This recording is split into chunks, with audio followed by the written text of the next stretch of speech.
This mini tutorial is about sex linkage in genetics. But before we move on to that, I want to remind you that we briefly introduced the pedigree, a type of family tree that can help us answer genetics questions. This is a pedigree that we've seen before. A reminder, females are indicated with a circle, males with a square. And if they are affected, they are given their square or circle is colored in.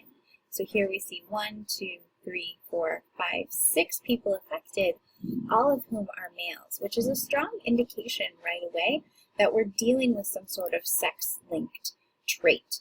So what are sex-linked traits? Sex-linked traits are controlled by genes that are actually on the X and Y chromosome, or are on the sex chromosomes. It's easy to see these trends in a pedigree, and that's what today's case study is about.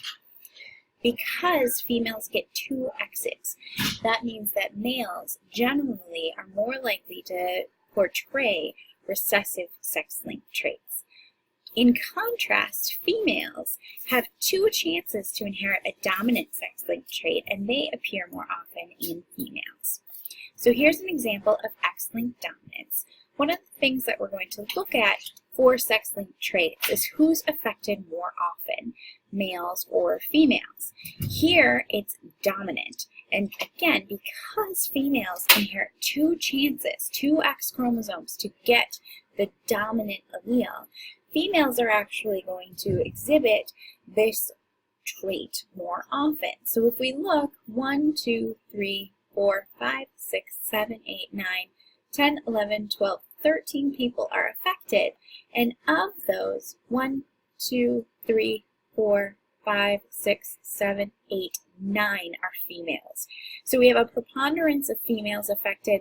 There are males affected, but it's rarer in males than it is females, hence X-linked dominant.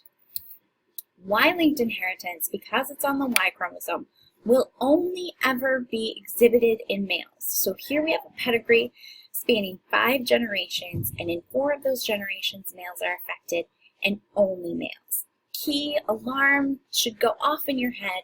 If only males are affected, it's probably located on the Y chromosome because they're the only people who get the Y chromosome. One example of a sex-linked trait is hemophilia. And this is what your case study today is going to deal with, specifically the hemophilia in royal bloodlines.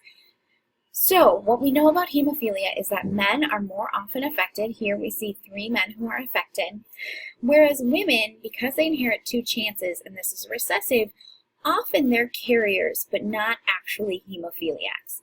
Guys, unfortunately, only get 1 X chromosome, and so if that X chromosome carries the recessive trait, like we see here, he has X with hemophilia, and then the Y chromosome isn't enough to make him have normal blood clotting. And so as such, the X chromosome with hemophilia means that this individual is affected with hemophilia. If we compare that to his sister in the same generation over here, we see that she had 2 chances. She inherited 2 X chromosomes, and she has 1 normal clotting allele and 1 hemophiliac allele. So although she's a carrier and can pass on hemophilia to sons or daughters, she herself does not have hemophilia.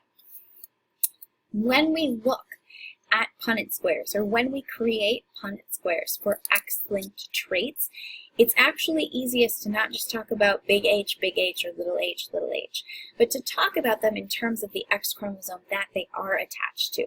So here we're going to say X big H, which is no hemophilia, and X little h, which is the hemophilia gene, or allele, I should say. So this female is a carrier, and half of her gametes will be given the big H allele, and half will be given the hemophiliac allele. If we contrast that with the male, if he's a normal male, he has X with a normal H allele, and then he has a Y. And so half his sperm will get that X with the H, and half will get Y.